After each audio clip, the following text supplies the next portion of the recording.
The next scene that follows, Act 3, Scene 3, shows that rapid descent, both metaphorically and literally, of Richard. So just as 3-2 was a kind of extended play upon the idea of rising and falling action, this is a sort of microcosm of tragedy in one scene in which we see Richard literally on high on the balcony of the theatre looking down on Bolingbroke and Northumberland and the rest of Bolingbroke's troops, but then descending from there to go into the courtyard below and submit to Bolingbroke. The scene begins significantly enough with Bolingbroke arriving and hearing that the Welsh have deserted Richard. And so there's a sense that the power has definitely shifted to them there, and they're the ones who are driving the action of the scene. York is trying to mitigate in between them. Northumberland acts as a sort of messenger in between Richard and Bolingbroke, which again is a symbol of Bolingbroke's power. He's not going to do his own negotiations here. But to begin with, Richard emerging again, presumably in a crown and colourful and rich-looking robes, speaks powerfully to Northumberland. We are amazed. Notice the royal we still, that we have stood so long and you have not bent your knee to me. So he seems quite defiant, not quite, absolutely defiant there, and ready to resist. And it looks as if there is going to be some sort of confrontation, perhaps a battle even. He makes some threats. He talks about 10,000 bloody crowns of mother's sons. She'll all become the flower of England's face. The purple testament of bleeding war. This is typical metaphors that Shakespeare uses about war throughout his history plays. The sense that he's constantly aware of the terrible cost of these political machinations. And both Northumberland and then later Bolingbroke in this scene are quite compliant and seem to offer Richard the opportunity to maintain his kingship. There doesn't seem to be any point in which anybody says, you need to resign.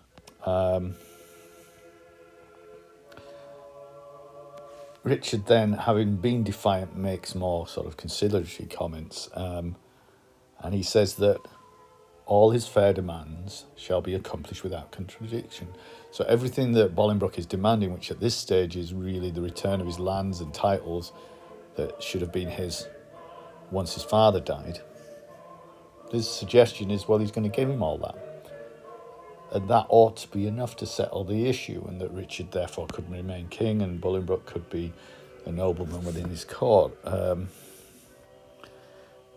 But even as he's saying that, Richard's aware that he is surrendering. He says to Armel, we debase ourselves, do we not? To look so poorly and speak so fair. Maybe we should call him back and send defiance. Armel sort of seems to think this is strategic and says, no, we'll fight with gentle words till time lend friends. So we'll sort of keep putting him off for a bit, but eventually we will have forces on our side again and we'll be able to challenge him to battle, for instance. So there seems to be a strategy for a little while in this scene.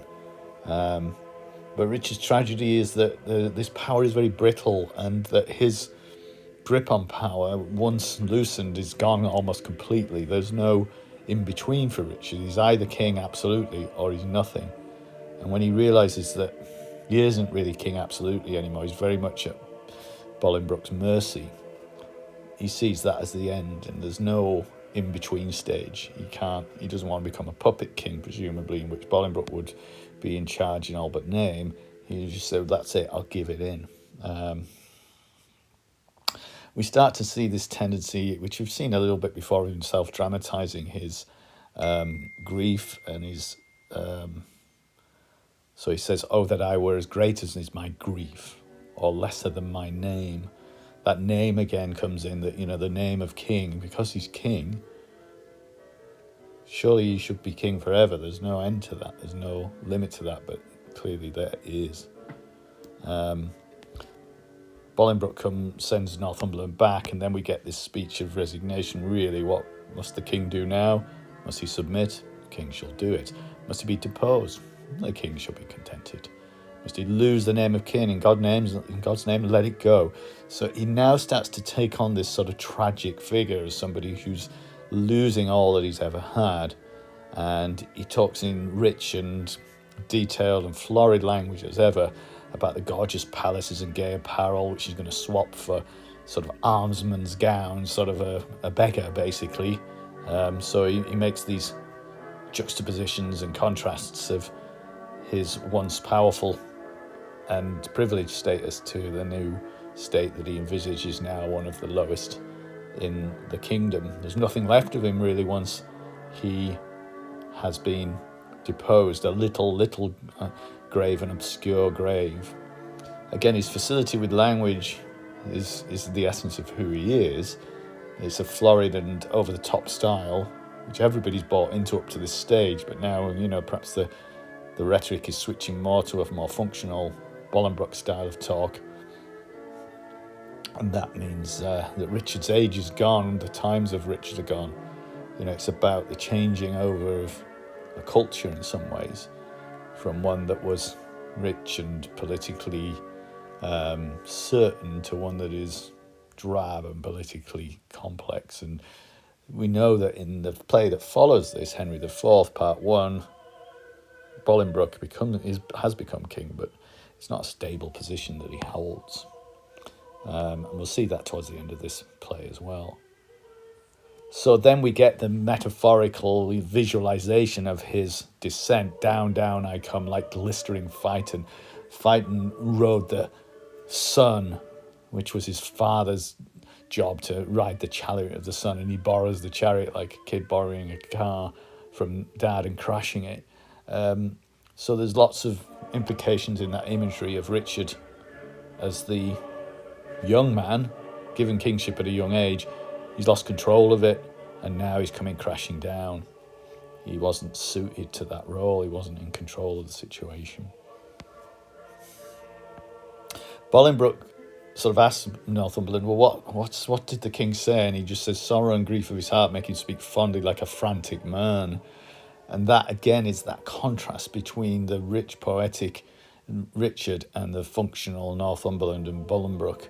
They don't get poetry. They find it irritating. And this becomes a humorous element to Act 4, the scene there, which we'll see, where the poetic and thoughtful and sensitive Richard has to confront the functional and impatient Bolingbroke, and rather makes him look foolish in that scene. But notice when Richard does enter the scene, Bolingbroke kneels. Richard is sort of, oh, you don't need to kneel to me, surely not, but he does. And he says, my gracious lords, I come but for mine own. I come for my own land, presumably my own title. I want to be Duke of Lancaster like my father was.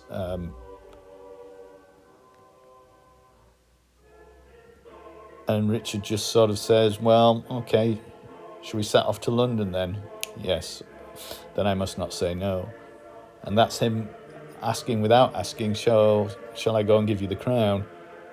Shall I give you the opportunity to be crowned king in London, which would be a good place to do it? So it seems to just happen just like that. It's interesting that York, he says, uncle, give me your hands, nay, dry your eyes. So York is moved by this scene. He too can see what's happening, that Richard is surrendering power, and he finds that upsetting. Although he's disapproved of Richard's actions, he has some sympathy with him here.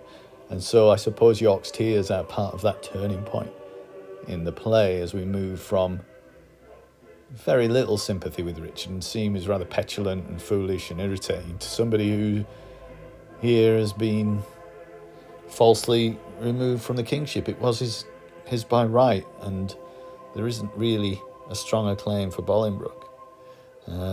And given what we know about the following century of history, of course, it's complicated, because Shakespeare's trying to do the right thing by the Tudor monarchs, who were kind of heirs to Henry IV, but in a complex way.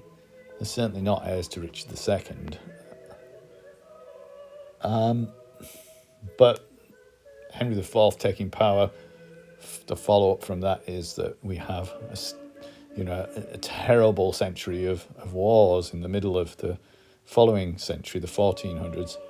The Wars of the Roses take place, which for the best part of 30 years rip the country apart, causing great suffering and premature loss of life. So the tragedy is England's tragedy, as indeed Gaunt was saying in Act 2. But that's in many ways the end of Richard's reign, and his fall has been dramatically demonstrated on stage by his coming down from the upper part of the stage to the lower to basically submit to Bolingbroke.